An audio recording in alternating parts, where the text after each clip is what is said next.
ಭಾರತ ಸರ್ಕಾರದ ಬೃಹತ್ ಇಲಾಖೆ ಏನಿದೆ, ರೈಲ್ವೆ ಇಲಾಖೆಯಲ್ಲಿ ಪರೀಕ್ಷೆಗಳು, ಉದ್ಯೋಗಕ್ಕಾಗಿ ನಡೆಯುವಂಥ ಪರೀಕ್ಷೆಗಳಲ್ಲಿ ಕನ್ನಡದ ಭಾಷೆಯಲ್ಲೂ ಪ್ರಶ್ನಾ ಪತ್ರಿಕೆಯನ್ನು ಕೊಡಬೇಕು. ಈ ನೆಲದ ಮಕ್ಕಳಿಗೆ ಕನ್ನಡದಲ್ಲಿ ಪರೀಕ್ಷೆ ಬರೆಯುವಂಥ ಅವಕಾಶ ಸಿಕ್ಕಿದಾಗ ಮಾತ್ರ ರೈಲ್ವೆ ಇಲಾಖೆಯಲ್ಲಿ ಕನ್ನಡಿಗರು ಆಯ್ಕೆ ಆಗಲಿಕ್ಕೆ ಅನುಕೂಲ ಆಗುತ್ತೆ ಎನ್ನುವ ಹೋರಾಟವನ್ನು ನಾವು 2800ರಿಂದ ಮಾಡಿಕೊಂಡು ಬಂದು, ಅವತ್ತು 4700 ಒಂದು ಉದ್ಯೋಗ 2008ರಲ್ಲಿ ಎಲ್ಲ ವಿಶೇಷವಾದ ರೈಲಲ್ಲಿ ಬಿಹಾರಿಗಳನ್ನು ಬೆಂಗಳೂರು ವಲಯ ಮತ್ತು ಹುಬ್ಬಳ್ಳಿ ವಲಯ, ಮೈಸೂರು ವಲಯಗಳಲ್ಲಿ ತಂದು ಪರೀಕ್ಷೆ ಮಾಡುವಾಗ ನಾವು ಕರ್ನಾಟಕ ರಕ್ಷಣಾ ವೇದಿಕೆ ಅವತ್ತು ಆ ಪರೀಕ್ಷೆಗಳನ್ನು ತಡೆದು ಸುಮಾರು 2 ವರ್ಷಗಳ ಕಾಲ ರೈಲ್ವೆಯ ಡಿ ಗ್ರೂಪ್ ಪರೀಕ್ಷೆ ನಡೆಸಲಿಕ್ಕೆ ಬಿಟ್ಟಿರಲಿಲ್ಲ.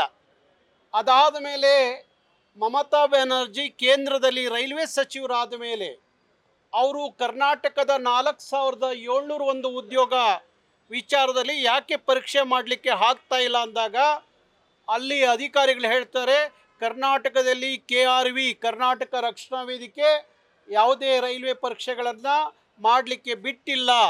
ಏನು ಕಾರಣ ಅಂದಾಗ ಅವರು ಕನ್ನಡದಲ್ಲಿ ಪರೀಕ್ಷೆ ಬರೆಯುವಂಥ ಅವಕಾಶ ಮಾಡಿಕೊಡೋವರೆಗೂ ಬಿಡಲ್ಲ ಅಂತ ಹೇಳಿ ಅವರು ಹೋರಾಟ ಮಾಡ್ತಾ ಇದ್ದಾರೆ ಅಂದಾಗ ಮಮತಾ ಬ್ಯಾನರ್ಜಿ ಅವತ್ತು ಹೇಳಿದಂಥ ಮಾತು, ಇದು ಭಾರತ ಭಾಷೆಯ ಆಧಾರದ ಮೇಲೆ ಒಂದು ಭಾರತವೇ ಹೊರತು ಒಂದು ಹಿಂದಿಯ ಭಾರತ ಅಲ್ಲ.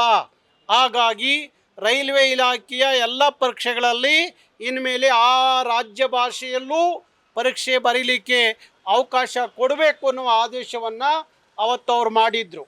ಅದಾದ ನಂತರ ಡಿ ಗ್ರೂಪು ಪರೀಕ್ಷೆಯಲ್ಲಿ ಕನ್ನಡದಲ್ಲಿ ಅವಕಾಶ ಮಾಡಿಕೊಟ್ರು ಬರೀಲಿಕ್ಕೆ. ಆ ಸಂದರ್ಭಕ್ಕೆ 4700 ಒಂದು ಉದ್ಯೋಗದಲ್ಲಿ ಕನ್ನಡದಲ್ಲಿ ಪರೀಕ್ಷೆ ಬರೆಯೋ ಅವಕಾಶ ಆದ ಕಾರಣ 3800 ಜನ ಕನ್ನಡಿಗರು ಅವತ್ತು ಆಯ್ಕೆ ಆದರು. ಅದಾದ ನಂತರ ಒಂದಷ್ಟು ದಿವಸ ಕನ್ನಡದಲ್ಲಿ ಪರೀಕ್ಷೆಯ ಅವಕಾಶ ಇತ್ತು. ಆದರೆ ಇತ್ತೀಚೆಗೆ ಮತ್ತೆ ರೈಲ್ವೆ ಇಲಾಖೆ ಅಂದರೆ ಕರ್ನಾಟಕದಲ್ಲಿ ರೈಲ್ವೆ ಇಲಾಖೆ ಡಿಸೆಂಬರ್ 11ನೇ ತಾರೀಕು ಒಂದು ಅಧಿಸೂಚನೆಯನ್ನು ಹೊರಡಿಸಿದ್ದು. ಅಲ್ಲಿ ಅಧಿಸೂಚನೆಯಲ್ಲಿ ಏನು ಹೇಳುತ್ತೆ ಅಂದರೆ, ಕರ್ನಾಟಕದ ಹುಬ್ಬಳ್ಳಿಯಲ್ಲಿ ತ್ರಿಭಾಷಾ ಸೂತ್ರದ ಭಾಷೆಗಳಲ್ಲಿ ಪರೀಕ್ಷೆ ಬರೀಬೋದು. ಹಿಂದಿ, ಇಂಗ್ಲೀಷು, ಕನ್ನಡದಲ್ಲಿ ಬರೆಯುವ ಅವಕಾಶ. ಮೈಸೂರಿನ ಡಿವಿಷನ್ ಏನಿದೆ ಅಲ್ಲೂ ಸಹ ಕನ್ನಡ, ಹಿಂದಿ, ಇಂಗ್ಲೀಷಲ್ಲಿ ಬರಿಬೋದು. ಆದರೆ ಬೆಂಗಳೂರು ಡಿವಿಷನ್ ಏನಿದೆ ಇಲ್ಲಿ ಮಾತ್ರ ಹಿಂದಿ, ಇಂಗ್ಲೀಷಲ್ಲಿ ಪರೀಕ್ಷೆ ಮಾಡಲಿಕ್ಕೆ ಅವಕಾಶ ಅಂತ ಹೇಳಿ ಅಧಿಸೂಚನೆಯನ್ನು ಹೊರಡಿಸೋಂಥದ್ದು. ಅದಾದ ಮೇಲೆ ನಮಗೆ ವಿಚಾರ ಗೊತ್ತಾದ ಮೇಲೆ ಮಾಧ್ಯಮಗಳಲ್ಲಿ ಗಮನಿಸಿದಾಗ ನಾವು ಇವತ್ತು ಇಲ್ಲಿಯ ಅಧಿಕಾರಿಗಳನ್ನು ಭೇಟಿ ಮಾಡಿ ಯಾವುದೇ ಕಾರಣಕ್ಕೂ ರೈಲ್ವೆಯ ಎಲ್ಲ ಪರೀಕ್ಷೆಗಳನ್ನು ಸಹ ಕನ್ನಡದಲ್ಲೂ ಬರೆಯುವಂಥ ಈ ನೆಲದ ಮಕ್ಕಳಿಗೆ ಅವಕಾಶ ಸಿಗಬೇಕು. ಅದು ಬಿಟ್ಟು ಹಿಂದಿ, ಇಂಗ್ಲೀಷಲ್ಲಿ ಪರೀಕ್ಷೆ ಬರೀರಿ ಅಂದರೆ ಉತ್ತರ ಭಾರತದ ಹಿಂದಿ ರಾಜ್ಯಗಳ ಉದ್ಯೋಗಿಗಳಿಗೆ ಅನುಕೂಲ ಆಗುತ್ತೆ ಅನ್ನೋ ಕಾರಣಕ್ಕೋ ಏನೋ ಗೊತ್ತಿಲ್ಲ, ಇಲ್ಲ ಕರ್ನಾಟಕ ಭಾರತದಲ್ಲಿ ಒಕ್ಕೂಟದಲ್ಲಿ ಇದೆಯೋ ಇಲ್ವೋ ಅನ್ನುವ ಅನುಮಾನವೋ ಏನೋ ಗೊತ್ತಿಲ್ಲ. ಆದರೆ ಕರ್ನಾಟಕದ ರಾಜಧಾನಿ ಬೆಂಗಳೂರಲ್ಲಿ ನಡೆಯುವಂಥ ಪರೀಕ್ಷೆಯನ್ನು ಹಿಂದಿ, ಇಂಗ್ಲೀಷ್ನಲ್ಲಿ ಬರೆಯುವಂಥದ್ದು ಮಾತ್ರ ಅವಕಾಶ ಅಂತ ಹೇಳಿ ಅವರು ಆದೇಶವನ್ನು ಮಾಡಿಬಿಟ್ರು. ಆದರೆ ಈಗ ನಾನು ನಿನ್ನೆಯಿಂದ ನಮ್ಮ ಮಾನ್ಯ ಕರ್ನಾಟಕದವರೇ ಆಗಿರುವಂಥ ರೈಲ್ವೆ ಸ್ಟೇಟು ಸಚಿವರೇನಿದ್ದಾರೆ ಸೋಮಣ್ಣವ್ರನ್ನ ಭೇಟಿ ಮಾಡಿದೆ. ಅವ್ರ ಜೊತೆಯಲ್ಲಿ ದೂರವಾಣಿಯಲ್ಲಿ ತುಂಬ ಹೊತ್ತು ಮಾತಾಡಿದೆ. ಅವರು ಒಂದಷ್ಟು ಪಾಪ ಇಲ್ಲಿಯ ಹಿಂದಿ ರಾಜ್ಯಗಳ ಅಧಿಕಾರಿಗಳಿಂದ ನಮ್ಮ ಮಾತುಗಳಿಗೆ ಮಾನ್ಯತೆ ಸಿಗ್ತಾ ಇಲ್ಲ ಅನ್ನುವ ನೋವನ್ನು ಹಂಚ್ಕೊಂಡ್ರು ಸೋಮಣ್ಣವರು.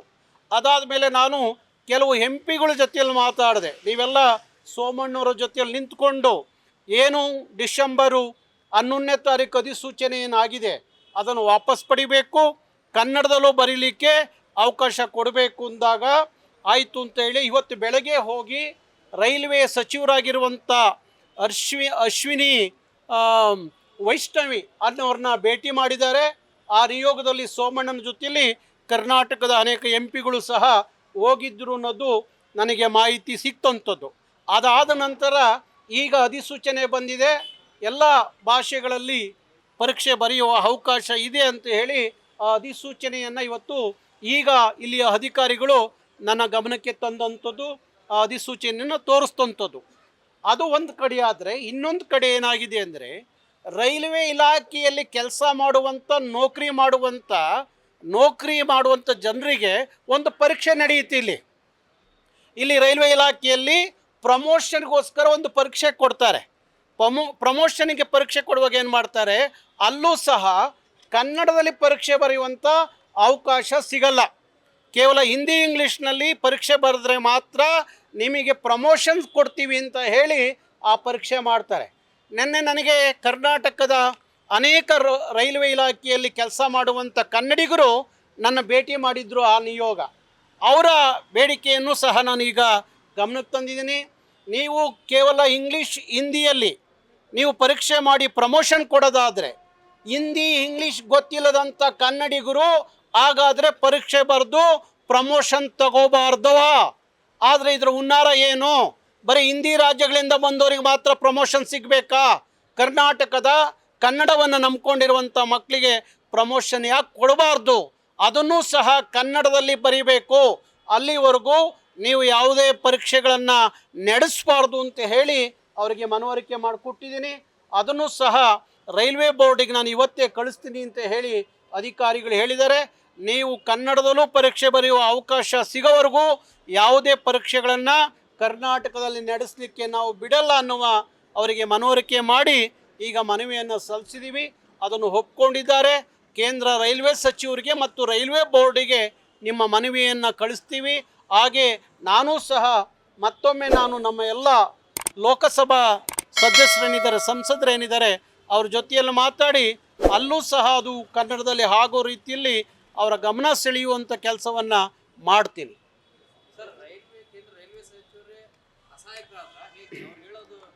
ಇಲ್ಲ, ಅಲ್ಲಿ ಏನಾಗಿದೆ, ಹಿಂದಿ ಗೊತ್ತಿರೋರಿಗೆ ಮಾತ್ರ ಇವತ್ತು ಕೇಂದ್ರ ಸರ್ಕಾರದಲ್ಲಿ ಕೆಲಸ ಮಾಡೋಕ್ಕೆ ಸಾಧ್ಯ. ಹಿಂದಿ ಗೊತ್ತಿಲ್ಲದವರು ನಾವು ಭಾರತ ಸರ್ಕಾರದಲ್ಲಿ ಕೆಲಸ ಮಾಡೋಕ್ಕೆ ಸಾಧ್ಯ ಆಗ್ತಾ ಇಲ್ಲ ಅನ್ನುವ ನೋವನ್ನು ವ್ಯಕ್ತಪಡಿಸಿರು. ಹಾಗಾದರೆ ಕೇವಲ ಭಾರತ ಸರ್ಕಾರದ ಭಾಷೆ ಹಿಂದಿ ಆಗಿಬಿಟ್ರೆ ನಾವು ಭಾರತದ ಒಕ್ಕೂಟ, ಭಾರತದೊಳಗಡೆ ಕರ್ನಾಟಕ ಇದೆಯಾ? ಹಾಗಾದರೆ ಏನು 22 ಭಾಷೆಗಳು ಭಾರತದ ಅಧಿಕೃತವಾದ ಭಾಷೆ ಅಂತ ಘೋಷಣೆ ಮಾಡುವಂಥ ಕೇಂದ್ರ ಸರ್ಕಾರ ಕನ್ನಡಕ್ಕೆ ಮತ್ತು ಯಾವ ರೀತಿಯ ಮಾನ್ಯತೆ ಕೊಡ್ತಾ ಇದ್ದೀರಿ? ಕರ್ನಾಟಕದ ಜನಪ್ರತಿನಿಧಿಗಳು ಅಲ್ಲಿ ಹಿಂದಿ ಕಲ್ತ್ಕೊಂಡು ಹಿಂದಿಯಲ್ಲಿ ಮಾತಾಡಬೇಕು, ಹಿಂದಿಯಲ್ಲಿ ಮಾತಾಡಿದ್ರೆ ಮಾತ್ರ ನಿಮ್ಮ ಯಾವುದೇ ಕೆಲಸ ಕಾರ್ಯಗಳು ಸಾಧ್ಯ ಅನ್ನುವ ಮಟ್ಟಕ್ಕೆ ಉಸಿರುಗಟ್ಟಿದ ವಾತಾವರಣವನ್ನು ಕರ್ನಾಟಕದಿಂದ ಹೋದಂಥ ಸಚಿವರುಗಳಿಗೆ, ಸಂಸದರಿಗೆ ಅಲ್ಲಿ ಆ ಥರ ವಾತಾವರಣ ನಿರ್ಮಾಣ ಮಾಡೋದಾದರೆ, ಒಂದು ಭಾರತ ಸರ್ಕಾರ ಕೇವಲ ಹಿಂದಿ ಭಾರತ ಮಾಡಲಿಕ್ಕೆ ಹೊರಟಿದೆ, ಅಲ್ಲಿ ತೆಲುಗು ಬೇಡ, ಕನ್ನಡ ಬೇಡ, ತಮಿಳು ಬೇಡ ಅನ್ನೋದಾದರೆ ದಕ್ಷಿಣ ಭಾರತವನ್ನು ನೀವು ಯಾವ ರೀತಿಯಲ್ಲಿ ಪರಿಗಣಿಸ್ತಾ ಇದ್ದೀರಿ ಅನ್ನೋದು ನಮ್ಮನ್ನು ಕಾಡುವ ಪ್ರಶ್ನೆ. ಹಾಗಾಗಿ ನಮ್ಮ ಸಂಸದರೇನಿದ್ದಾರೆ ಅವರು ಯಾವುದೇ ಕಾರಣಕ್ಕೂ ಹಿಂದಿಯನ್ನು ಕಲೀಲಿ, ಬೇಡ ಅಂತ ಹೇಳಲ್ಲ. ಆದರೆ ಹಿಂದಿಯಲ್ಲಿ ಮಾತಾಡಿದ್ರೆ ಮಾತ್ರ ಮಾನ್ಯತೆ ಸಿಗುತ್ತೆ ಅನ್ನೋದು ಭಾರತ ಸರ್ಕಾರದ ವಾದ ಆದರೆ, ಅಂಥ ಭಾರತ ಸರ್ಕಾರವನ್ನು ಧಿಕ್ಕರಿಸಿ ವಾದಿಸುವ ಕೆಲಸ ಕರ್ನಾಟಕದ ಸಂಸದರಿಗೆ ಬರಬೇಕು. ಲೇಟೆಸ್ಟ್ ಹಾಗೂ ಇಂಟ್ರೆಸ್ಟಿಂಗ್ ಸುದ್ದಿಗಳಿಗಾಗಿ ಬಾಸ್ ಟಿವಿ ಕನ್ನಡ ಚಾನೆಲ್ನ ಸಬ್ಸ್ಕ್ರೈಬ್ ಮಾಡಿ. ಹಾಗೆಯೇ ಬೆಲ್ ಐಕಾನ್ ಪ್ರೆಸ್ ಮಾಡಿ. ಇದರ ಜೊತೆಗೆ ಫೇಸ್ಬುಕ್, ಇನ್ಸ್ಟಾಗ್ರಾಮ್, ಎಕ್ಸ್ನಲ್ಲೂ ಮಿಸ್ ಮಾಡದೆ ಫಾಲೋ ಮಾಡಿ.